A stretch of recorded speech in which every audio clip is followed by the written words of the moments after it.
Salut les gars, je suis Anne-Laure Baratin et vous écoutez le podcast Genre de filles. Chaque semaine, je reçois une fille unique en son genre pour parler sans tabou de mission de vie, de galère, de déclic ou non, de féminin, de maternité ou pas, tout ça, tout ça. Par leur parcours, leur engagement et leur choix de vie, elles m'ont bluffé et j'ai à cœur de vous les faire découvrir. Je sais qu'elles vous inspireront. J'espère maintenant que leur parole vous permettra d'avancer, de choisir, de décider. Et maintenant, place à l'épisode du jour. Bonne écoute! Cet épisode a été rendu possible grâce à Baratin, etc. Baratin, etc., c'est l'agence de création éditoriale qui accompagne les entreprises engagées s'adressant aux femmes. Alors aujourd'hui, au micro de Genre de Fille, je reçois Sandrine Audex. J'ai découvert Sandrine sur Instagram, ne me demandez plus comment, mais parfois, je me dis que scroller a du bon. Alors au début, je pensais qu'elle était photographe. Je me souviens d'un post sur Jean d'Ormesson qu'elle avait photographié il y a quelques années pour Madame Figaro. La photo était superbe et le texte qui l'accompagnait aussi. Et ce n'est pas si courant. Écrire aussi bien que l'on photographie. Faire le lien entre l'image et le mot.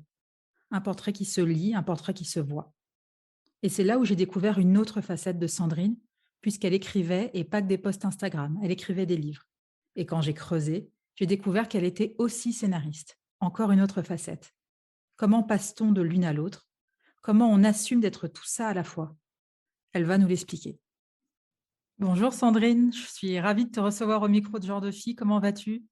Bonjour Anne-Laure. Eh ben, écoute, je suis ravie moi aussi. Je vais super bien et il fait soleil et le début de la semaine commence avec toi, donc c'est chouette. Ah, bah, c'est gentil. Merci, c'est un des plus jolis compliments qu'on m'a fait de la part d'une interviewée. Merci. Alors, tu es photographe pour la presse, romancière et scénariste pour la télévision. Et je me demandais comment s'articulent ces différentes casquettes dans ta vie de tous les jours.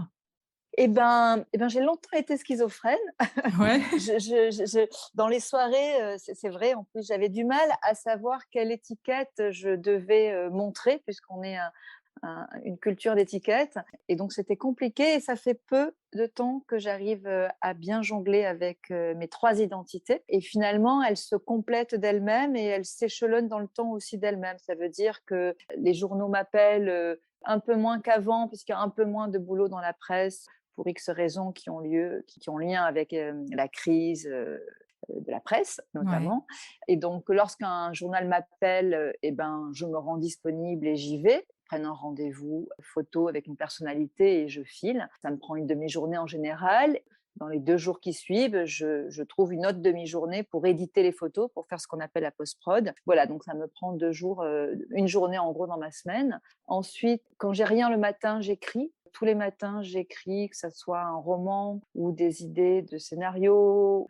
Enfin, le matin, c'est vraiment le moment de l'écriture pour moi, parce que c'est un moment où mon esprit n'est pas encore trop gigoteur, trop censeur aussi. Mhm. Et finalement, je me réveille, je me mets à mon bureau avec une tasse de thé et mon esprit est plus fluide, plus clair. Et ma main tape presque toute seule, sans passer par mon cerveau, directement relié à ma poitrine. Donc c'est chouette, ou à mon ventre.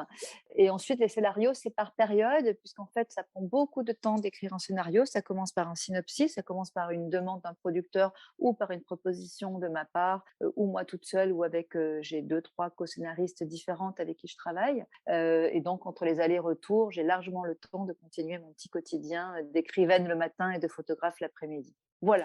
D'accord. Et comment tu t'es autorisée en fait à explorer toutes ces facettes? Est-ce que c'est les circonstances ou est-ce que c'était ta volonté où tu t'es dit je veux devenir scénariste ou c'est les circonstances et les passerelles qu'on peut faire entre ces différents métiers? En fait, je pense que dans la vie, il y a vraiment hem, beaucoup de rencontres qui sont des déclics. La vie est faite de rencontres qui nous emmènent d'un chemin à un autre. Pour la faire rapide, j'ai commencé à marcher debout dans les pieds d'une amoureuse de la littérature. Je lisais beaucoup quand j'étais petite. Ouais. J'écrivais, mais sans jamais me dire que je pourrais un jour être écrivain. Je vivais en province, loin de la culture, loin des milieux, des accès, loin des champs des possibles, si je peux dire. Et donc, commencer par vouloir raccroché avec ce monde-là en travaillant dans le marketing au départ. J'ai passé 10 ans dans l'édition littéraire, mais en faisant du marketing, ce qui m'a Ouais. permis de venir à Paris déjà et puis d'explorer ce milieu-là de l'autre côté de la barrière, du côté de ceux qui se mettent au service des écrivains et des artistes. Et puis au bout de 10 ans, j'ai eu un gros ras-le-bol. J'ai commencé par être journaliste pendant 6 mois au Nouvel Obs. C'était un peu un lien un peu facile, enfin, en tout cas qui s'est présenté. J'ai commencé par écrire, avant le Nouvel Obs, pardon, j'ai commencé par écrire dans Livre Hebdo. Voilà, le Ouais. lien, il était là. C'était que travaillais dans l'édition. Livre Hebdo, c'est le magazine du secteur de l'édition. J'ai commencé à travailler pour eux et puis très vite pour l'Obs. Ça a duré 6 mois pour me rendre compte que, oulala, ça m'allait pas du tout Ouais. de travailler sur des sujets de commande et de forcer mon écriture en la rendant plus neutre, plus froide. Enfin, c'est une approche qui ne me correspondait pas. Par contre, j'ai adoré la presse, où j'étais finalement tombée un peu par hasard. Et je me suis improvisée à l'occasion d'un voyage au Pérou avec une autre rencontre où j'ai acheté un appareil photo à l'aéroport. Je me suis improvisée photographe. La photographie, ça a été comme ça a été, Ouais, c'est fou. déclic de vie. Après 10 ans de marketing, 6 mois de journalisme, je me dis que quand même la presse, c'est sympa. Mais comme ça reste dans le coin de ma tête, en arrière-fond. Et en fait, par une rencontre un jour dans un bar, j'atterris au Pérou quelques mois plus tard. Ouais. Et avant de partir au Pérou, je suis à l'aéroport de Paris-Charles de Gaulle et j'achète un appareil photo parce que jusqu'à présent, j'ai eu que des compacts, que des automatiques. Je ne me suis jamais vraiment intéressée à la photo, même si j'ai essayé de peindre dans ma jeunesse. Donc, j'avais quand même un rapport à l'image qui était intéressant, que je sentais avoir envie d'explorer sans savoir par quel bout le prendre. Et puis en peinture, j'étais pas très bonne du tout. Et je pense que tout ça, ce sont des petits faisceaux qui nous emmènent à un moment donné à une forme de révélation à nous-mêmes. Et donc moi, je suis partie avec mon nouvel appareil photo réflexe, donc sous le bras au Pérou. Et là-bas, j'ai retrouvé quelqu'un qui justement lui aussi était en train d'apprendre la photo parce qu'il voulait monter un site touristique à Lima. Et donc, on s'est retrouvés tous les deux à déchiffrer nos notices d'appareils photo dans nos chambres d'hôtel Ouais. le soir, de bric et de broc. Et quand je suis rentrée à Paris, j'ai compris que c'était là où j'avais envie d'être. La presse me plaisait parce que c'était là où ça se passait. J'avais le sentiment d'être dans l'actualité, d'être là où le train roulait et à fond dans ce qui faisait les questions, les problématiques du moment. Et en même temps, comme je ne voulais pas écrire à ce moment-là à la commande, que je voulais garder mon écriture encore pour moi, personnelle, je me suis dit que la photo, c'était le meilleur endroit. Voilà. Et donc, en fait, arriver à la photo m'a permis d'accepter d'essayer d'écrire des livres. C'est en devenant photographe que je me suis autorisée à devenir écrivaine. Alors même que j'étais écrivaine que j'étais écrivaine dans ma tête et dans ma pratique avant même d'être photographe. Voilà, je pense que je ne sais pas Oui. si c'est très clair. Si, parce que moi, ce que je comprends, c'est que tu t'es autorisée à devenir photographe par un concours de circonstances et tu as appris, enfin, sur le tas et puis, en ayant une notion de plaisir et après en te disant: «OK, en fait, je peux être photographe», tu t'es autorisée à dire, «OK, je peux écrire». Oui, et en même temps, être photographe, ça m'a permis de me connecter, donc comme tu le dis, à ce principe de plaisir et d'identité propre, en fait. Moi, j'avais fait une école de commerce, j'avais fait des maths et de la physique avant pour être dans les bonnes classes, les bacs C de Ouais. l'époque. Et donc, tout d'un coup, après 10 ans de marketing où j'aimais bien, évidemment, le secteur dans lequel j'étais, j'ai travaillé chez Gallimard, j'ai travaillé au Seuil, mais je me rendais bien compte que j'étais pas tout à fait à ma place, mais j'étais pas à ma place vis-à-vis des autres, mais surtout vis-à-vis de moi. Moi, dans ma tête, je ne savais pas encore où était ma place et je ne me l'autorisais pas ou je ne m'écoutais pas. Et donc, en écoutant cet élan vers la photo, qui en plus, coup de chance, a marché tout de suite dès que je suis rentrée du Pérou, j'ai fait des photos. Disons qu'il m'a fallu au bout d'un an, je travaillais au Journal du Dimanche. Donc, Ouais. en moins d'un an, j'ai réussi à entrer par la petite porte, même si effectivement je suis rentrée par la petite porte, parce qu'au début, j'ai fait des photos qui n'étaient vraiment pas intéressantes, que personne ne voulait, des rubriques chien écrasé, du cahier Paris de l'époque, de l'édition nationale. Mais ça m'a permis de me dire que j'avais le droit de faire un métier qui me correspondait. Ça, c'est la première chose. Et la deuxième chose, c'est que par la photo, j'ai dégagé du temps pour écrire. Ça veut dire qu'on ne fait pas des photos tous les jours quand on est photographe pour la presse. Et donc, j'avais de longues plages de liberté où je me suis mise à écrire vraiment de manière très assidue, très régulière, très disciplinée. J'avais besoin de ça. Et puis, j'avais l'instinct que c'était comme ça que ça pourrait marcher si un jour ça marchait. Et j'ai trouvé vraiment mon équilibre dans le lien entre l'écriture et la photo. Après, je l'ai formalisé dans ma tête, mais vraiment cet équilibre entre le monde extérieur. Dans la photo, on est dans le monde extérieur, on est à la rencontre des autres, on est chez eux, dans la rue, dans une manif, on est dans l'instant présent, dans l'instant décisif de Cartier-Bresson, alors que finalement, dans l'écriture, c'est tout l'inverse. On est chez nous, à l'intérieur, on est seul, pas au contact des autres, et on n'est pas vraiment dans le présent parce qu'on écrit ou sur le passé lorsqu'on écrit sur sa vie, sur ses souvenirs, sur sa mémoire, ou dans le futur si on est dans l'anticipation ou dans l'imagination. Donc, je me suis vraiment révélée à moi-même en étant ces deux casquettes, ces deux identités. Et je précise alors pour les personnes qui nous écoutent, c'est que même si j'en parle aussi, j'en ai déjà parlé dans l'introduction, c'est que tu photographies, enfin tu as photographié et tu photographies encore quand même ce qu'on peut appeler des stars. Ça peut aller tu as photographié Jean d'Ormesson, tu as photographié Juliette Gréco. Est-ce que tu te souviens de la première personne connue que tu as photographiée? Oui, c'est Jean-Pierre Coff qui, par la suite, est devenu un de mes grands-pères d'adoption.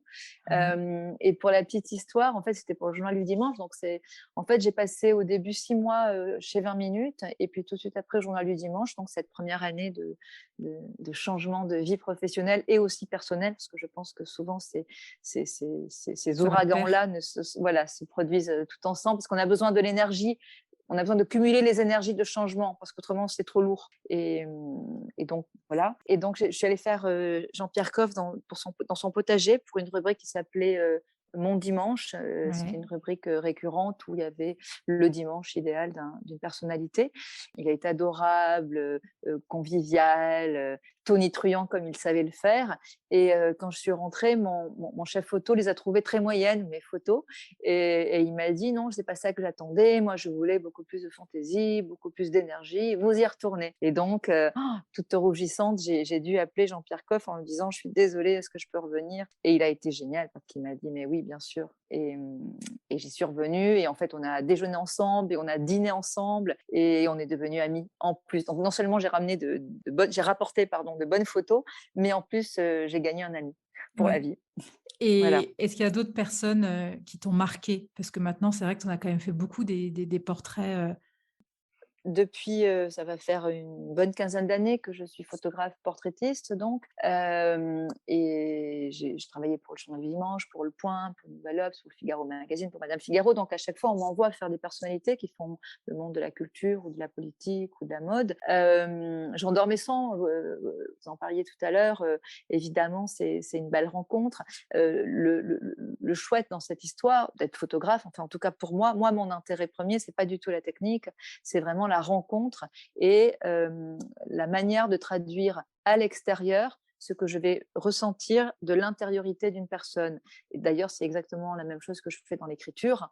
J'écris des romans immobiles, enfin, c'est pas des grandes aventures au long cours, j'écris pas 100 ans de solitude, mais je pars de l'extérieur pour essayer de raconter les mouvements euh, personnels, intimes, qui nous emmènent à nous dépasser, à nous émanciper ou à vivre des choses. Et donc, Jean d'Ormesson, c'était ça, la première fois que je l'ai rencontré. Je me souviens lui avoir dit, il n'arrêtait pas de faire le cabotin comme il savait le faire, et je me souviens lui avoir dit, mais arrêtez de faire l'enfant terrible, si vous bougez tout le temps, je vais pas réussir.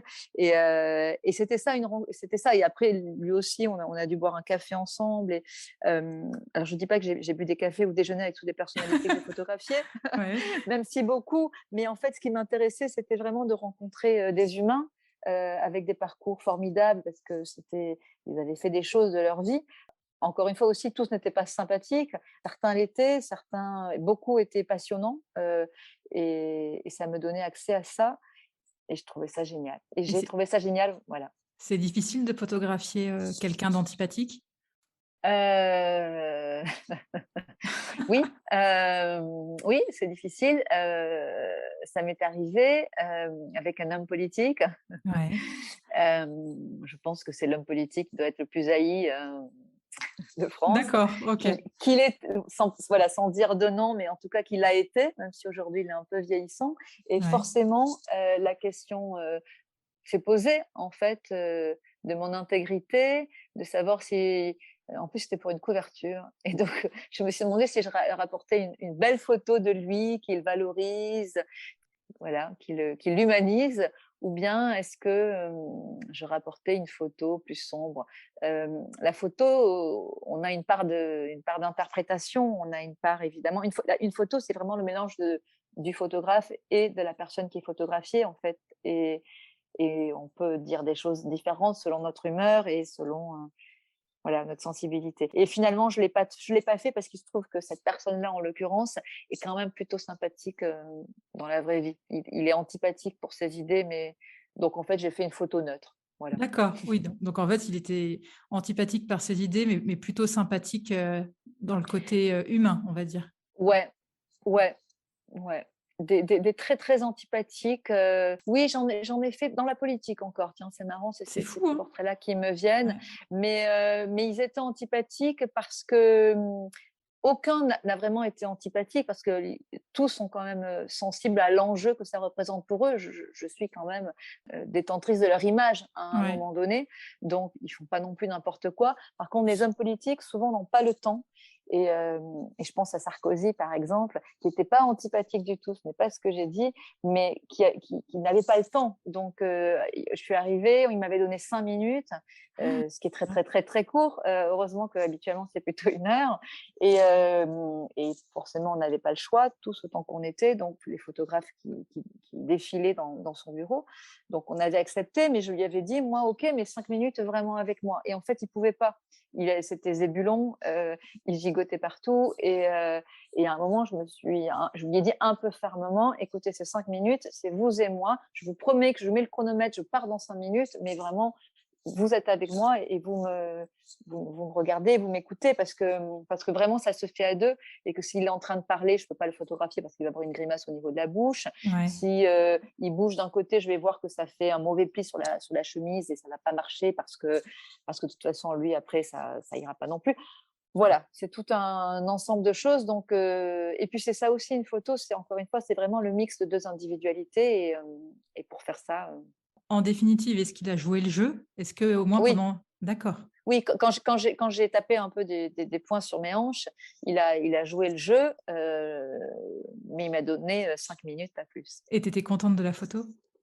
Et j'étais contente de la photo. Ah, Oui, qui était pas la photo la plus dingue du monde, c'est pas non plus une science et on fait pas à chaque coup des super photos, mais en ouais. tout cas, ça faisait le job et je pouvais, rapporter, honnêtement une photo qui illustre l'événement, hein. Dans la presse, hebdomadaire, c'est souvent lié à une actualité et donc il faut que la photo fasse sens avec l'article qui va l'accompagner. D'accord. Alors maintenant qu'on a parlé du pan, Sandrine photographe, j'aimerais bien qu'on parle du pan Sandrine, romancière et ton dernier Ouais. livre qui est paru cette année et intitulé «Ce qu'il faut d'air pour voler» traite de la relation mère-fille, de la naissance à l'âge adulte et aussi du syndrome du nid vide.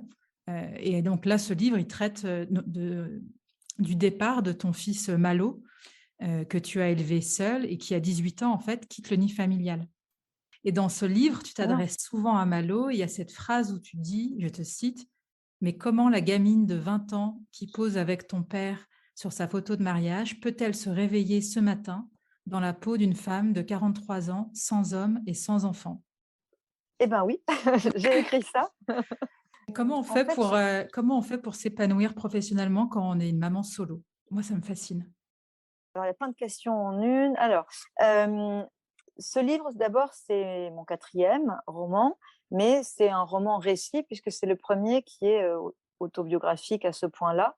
Les autres sont des constructions, issues, un peu de mon histoire, mais aussi mélangées avec des choses extérieures, alors que celui-ci est très personnel et j'ai eu envie de l'écrire justement pour partager avec d'autres femmes, à la fois cette dinguerie de voir son petit enfant devenu homme et partir vivre sa vie, même si on sait très bien, tout à fait pertinemment, qu'on est là pour les rendre indépendants, et qu'en l'occurrence, moi, j'ai vraiment essayé de le rendre indépendant. C'était important pour moi parce que moi-même, j'étais indépendante. Et ça rejoint votre deuxième question, c'est que moi-même, pendant tout ce temps, en fait, au moment où j'arrête le marketing pour devenir journaliste brièvement, puis photographe, c'est le moment où je me sépare de son père.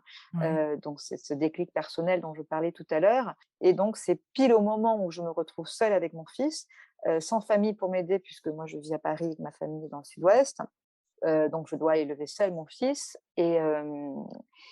Et donc en fait, au moment de ce déclic, c'est au moment de ce déclic, au moment du divorce, que je suis devenue donc, au départ journaliste puis photographe, et ça participe de cet élan-là en fait, où, vous me posiez comme question: comment on peut être maman célibataire et finalement changer de vie professionnelle et se Exactement. réaliser, dans cette vie-là?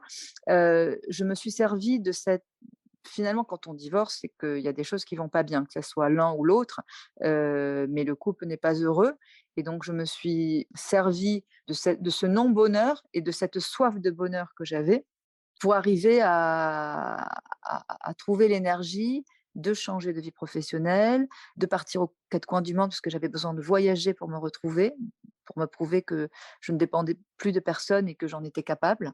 Et finalement, j'ai souvent emmené mon fils avec moi dans ces Ouais. voyages, par exemple, en me disant qu'après, ma première vie, donc de femme mariée et de responsable marketing dans l'édition, j'allais lui montrer ce après quoi je courais, c'est-à-dire une vie faite, d'ouverture, de voyage, de différence, de curiosité, de joie et de réalisation. Voilà. Donc en fait, c'est presque un moteur d'être maman célibataire, une raison de plus pour se réaliser, pour pouvoir montrer le chemin à nos enfants.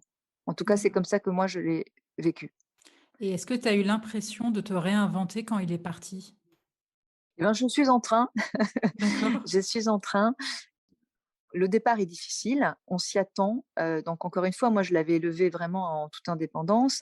D'abord parce qu'il y avait des moments où je voyageais avec lui, mais des moments où je ne voyageais pas avec lui. Très vite, il a été en garde alternée, donc 1 semaine sur 2, il n'était pas avec moi. Donc j'étais déjà a priori habituée à être, 1 semaine maman et 1 semaine femme, si je peux dire de Ouais. manière aussi manichéenne.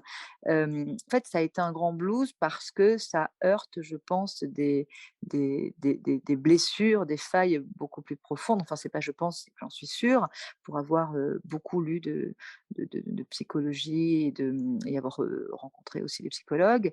C'est que lorsque l'enfant s'en va, les parents, beaucoup de mamans, un peu moins de papas, mais il y a aussi quand même des papas qui vivent ça, voient toute leur séparation, réactivée. Ça veut dire que quand l'enfant s'en va, on repense aux gens qui sont partis de notre vie. Ça peut être, au départ, en l'occurrence pour moi, le père de mon fils, puisque même si c'est moi qui l'avais quitté, c'était quand même une séparation, donc ça a réactivé cette séparation-là. Ouais. Mais aussi mon propre père, qui se trouve, était parti avant ma naissance, voire même mon grand-père qui est mort, pendant l'année où mon fils est parti.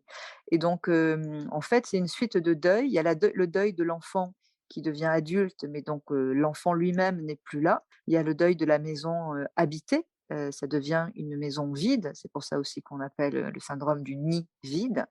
Et il y a tous ces deuils qu'on ne fait jamais tout à fait, tous ces deuils, pour une maman qui voit son fils partir, tous ces deuils des hommes qui sont partis, qui l'ont quitté. Voilà. Et donc et ben, il faut vivre ça, il faut traverser ça, et on se reconstruit avec le même principe qui m'a fait finalement traverser toutes ces années avec lui, c'est-à-dire le principe de réalisation comme modèle de vie.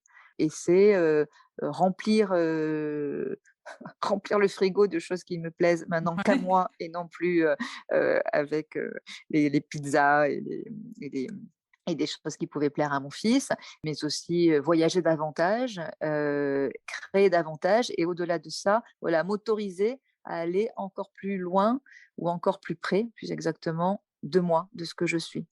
C'est, Et c'est un apprentissage. alors moi, j'ai que des enfants, petits, tu vois? Et Ouais. est-ce que quand les enfants volent de leurs propres ailes, est-ce qu'on est un peu moins anxieuse ou pas tant que ça? je ne vais pas parler pour les autres mamans parce qu'évidemment, je pense que chaque cas est différent. Je pense que moi, j'en ai eu qu'un, donc le côté Ouais, fils unique joue aussi, enfant unique, enfin enfant unique et puis après fils, ouais, tout ça des singularités, mais je pense qu'on continue de s'inquiéter longtemps. Sauf qu'à un moment, on s'inquiète dans le vide ou dans le silence parce que notre enfant ne nous tient pas au courant de tout ce qu'il fait oui, et finalement on s'inquiète aussi, du silence et il faut juste apprendre à lâcher et c'est le d'accord. moment où, soit on tombe, soit on déploie ses ailes et on les agite fort, pour s'envoler à son tour. Et est-ce que Malo a lu le livre?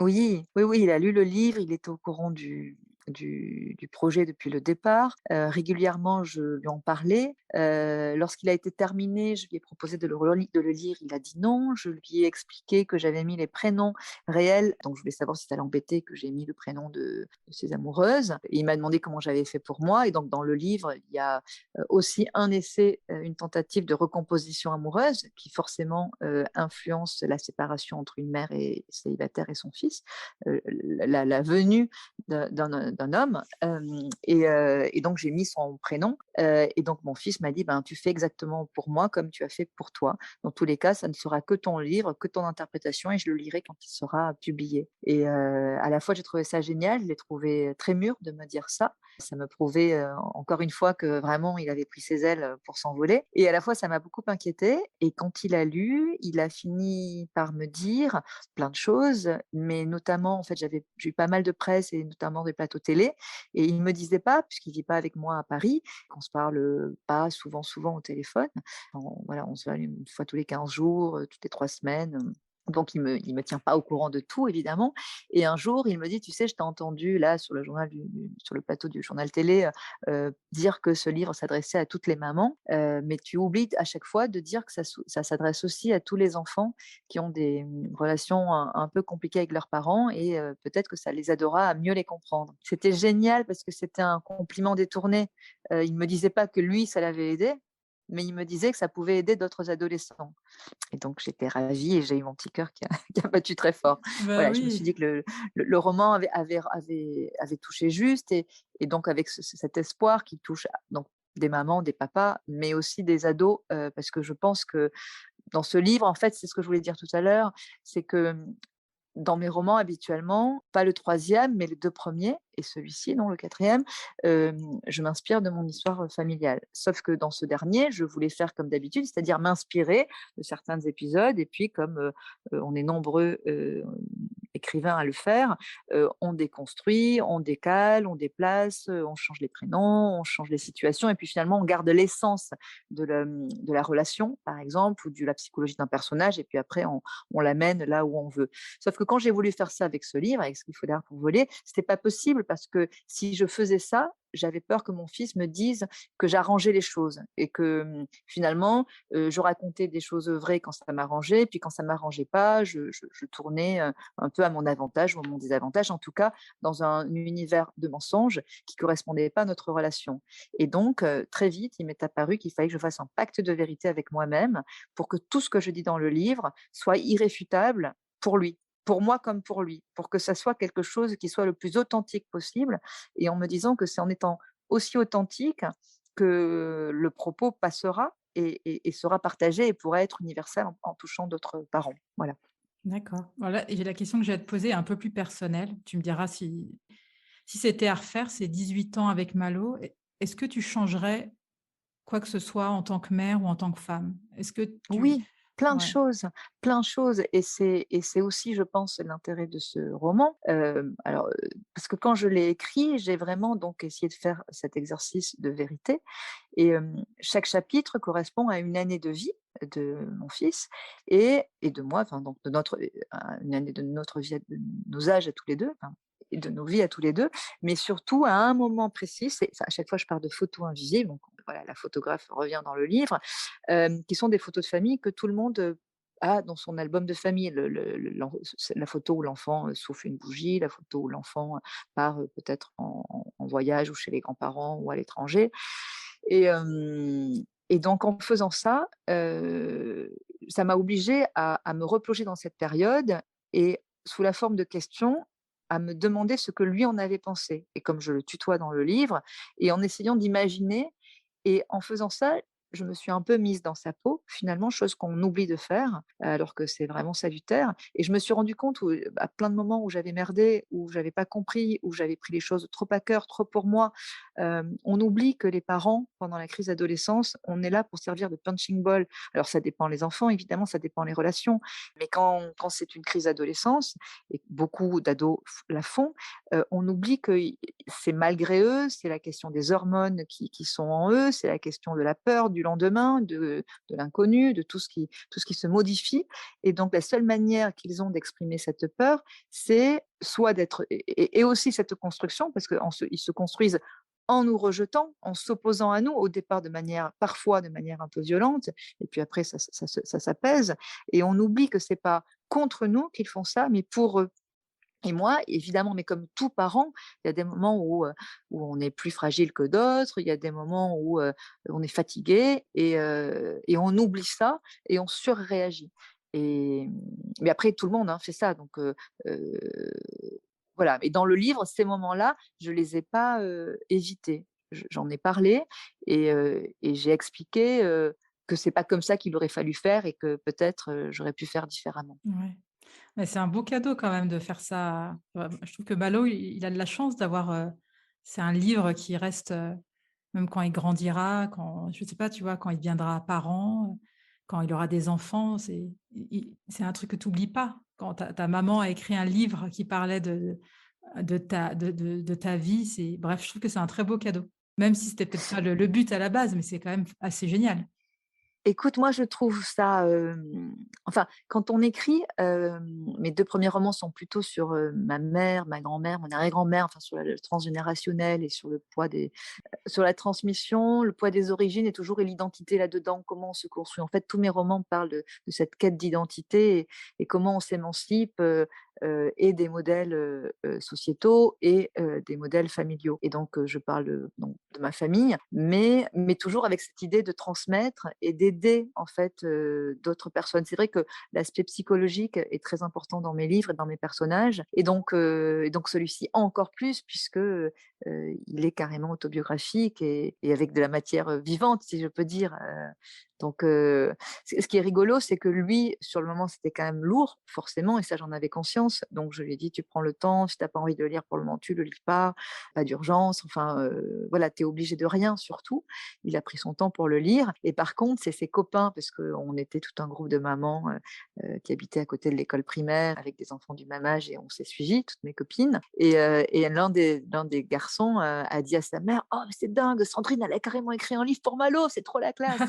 Voilà. Et donc effectivement, je pense qu'il y a à la fois, chez Malo, du plaisir, et à la fois, de la pudeur, et puis plein de choses que j'ignore, parce que ça lui appartient, et que sans doute, ça fera son chemin dans les années à venir aussi.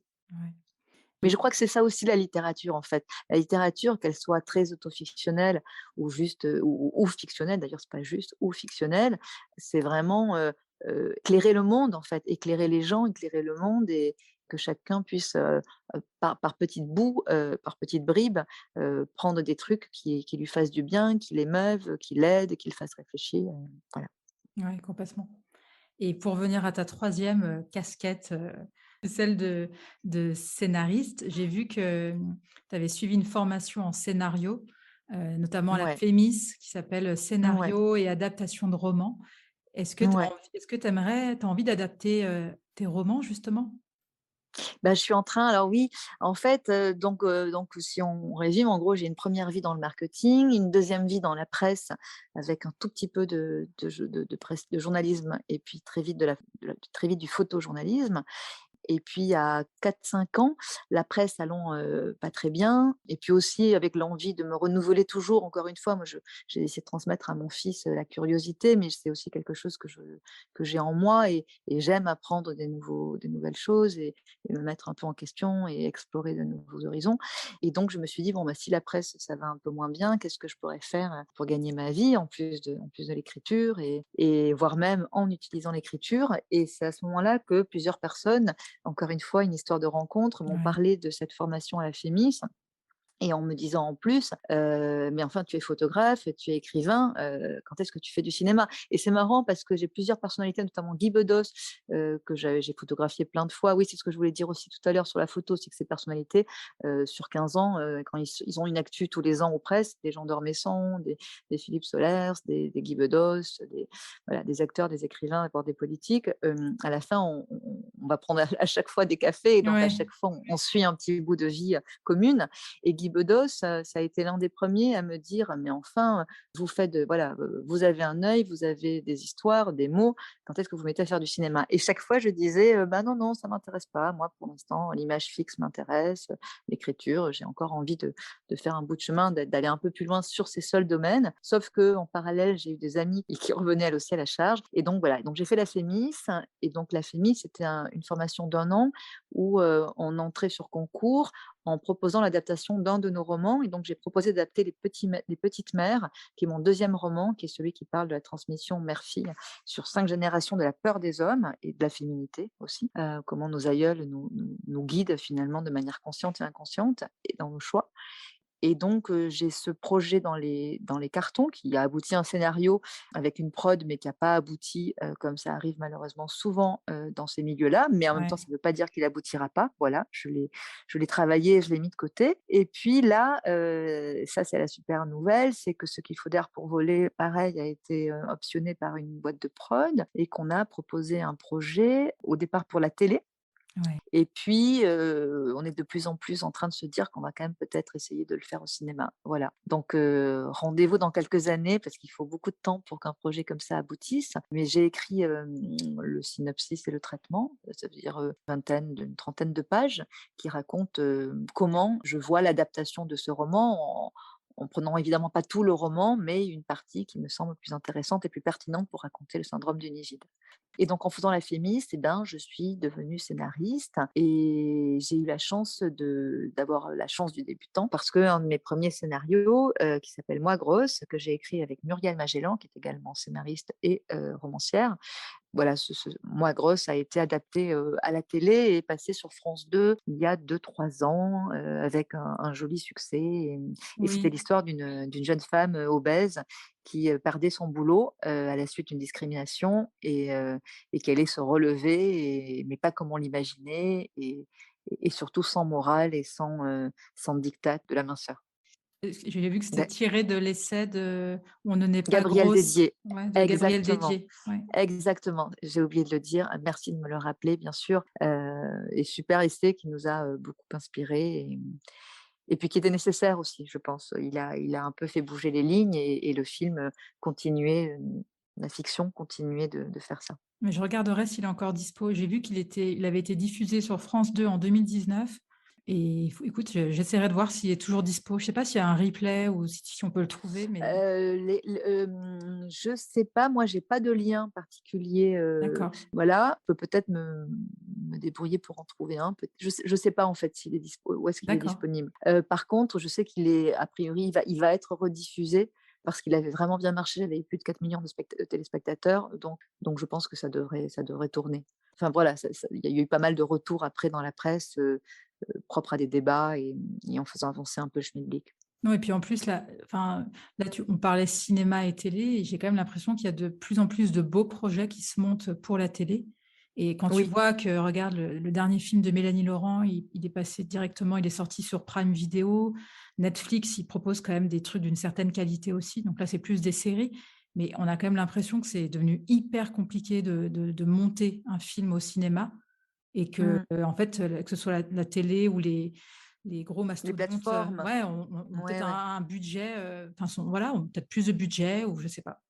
En fait, c'est surtout aussi que c'est un débouché accru. Avant, le marché était réduit avec ces plateformes. D'un coup, on a beaucoup plus de place pour, diffuser des films. Donc il y a plus de demandes, et forcément plus de budget, qui va avec. Donc ouais, ouais, c'est une bonne chose et puis je pense qu'en plus, être scénariste pour moi, c'est vraiment, un pas de côté par rapport à l'écriture et la photo, parce que c'est de la collaboration, que ce soit dans l'écriture ou dans la photo. Je suis quand même toute seule aux manettes de la création artistique, alors que dans un scénario, je suis souvent en co-scénariste et j'adore ça. l'aventure collective. Et puis après, il y a le producteur qui est avec nous et qui nous aide aussi, avec qui on a des grands échanges sur comment développer l'histoire. Et j'aime bien cet équilibre-là aussi. On arrive aux questions de la fin, Sandrine. Qu'est-ce qui t'anime? L'identité, en fait, c'est marrant, le plaisir, mais ça, je pense que enfin, c'est déjà beaucoup, mais c'est toujours cette question d'identité, de mieux me connaître et de mieux connaître les autres, l'humain, de savoir, l'humain et les liens des humains entre eux et avec eux-mêmes. Et cette quête-là, je la travaille, dans l'écriture, je la travaille dans les scénarios et je la travaille dans la photo. En photo, j'ai obtenu une bourse d'artiste et une résidence en Seine-Saint-Denis sur, les mères et les fils, donc c'est un prolongement de mon travail d'écriture et donc je questionne des mères et des fils photographiquement, enfin je les prends en photo et puis je les interroge après sur la nature de leurs liens et en faisant ça, à la fois, j'ai envie de raconter les liens mère-fils, différents et variés selon les lieux géographiques, les milieux sociaux et juste les histoires personnelles. Mais j'ai aussi envie d'aider ces duos-là, mère-fils, à discuter entre eux. Et donc, ce qui m'anime, c'est le plaisir, les relations, l'exploration de l'identité personnelle et interpersonnelle, si je résume, et un peu le partage de vécu qui peut aider peut-être d'autres personnes. Voilà, si je résume en direct et Ouais, non, mais en réfléchissant vite. et qu'est-ce qui te met en colère ou peut t'agacer? La bêtise. La bêtise me rend dingue. Pourtant, il y a sans doute pire que la bêtise, mais je trouve que heu, par bêtise, on se blesse, énormément. La bêtise me rend dingue. D'accord. Après il y a 1000 autres choses, la mauvaise foi, enfin, pour le coup, ce sont des choses, humaines comme je travaille beaucoup, voilà, enfin, je réfléchis beaucoup autour de l'humain. Bien sûr, je pourrais dire, des choses autour de la planète, hein, et bien sûr que ça me met en colère, mais finalement, si je suis, spontanée, c'est d'abord le manque, parfois la mauvaise qualité du lien entre les gens qui fait que le monde, va mal, entre autres. Est-ce qu'il y a une femme que tu aimerais entendre, au micro de Genre de fille? Sophie Calle. En toute simplicité. Oui, en Pas de toute problème. simplicité. Je vais lui envoyer un message Insta, il y a pas de problème. Heu, Et la question de la fin, quel genre de fille es-tu, Sandrine? je suis une fille, à émotion, à parole, à pleurs, à cris, à rire, voilà. Ouais, c'est très beau, j'adore. C'est bah, merci beaucoup Sandrine, pour cet échange et puis écoute, bah, je te souhaite plein de succès pour les projets à venir. Merci beaucoup Anne-Laure, c'était chouette. Au revoir Sandrine. Au revoir. Merci d'avoir écouté cet épisode, j'espère qu'il vous a plu. Si c'est le cas, partagez-le autour de vous et sur les réseaux sociaux. N'hésitez pas non plus à laisser un avis positif à propos de Genre de Filles sur vos applications de podcast. Pour ne rien manquer de Genre de Filles, suivez-moi @Anne-Laure Baratin sur Instagram. Si vous avez des compliments, des critiques ou des réflexions, n'hésitez pas. Merci à Marvin Marchand pour la musique du générique. Bonne semaine et à très vite. Salut!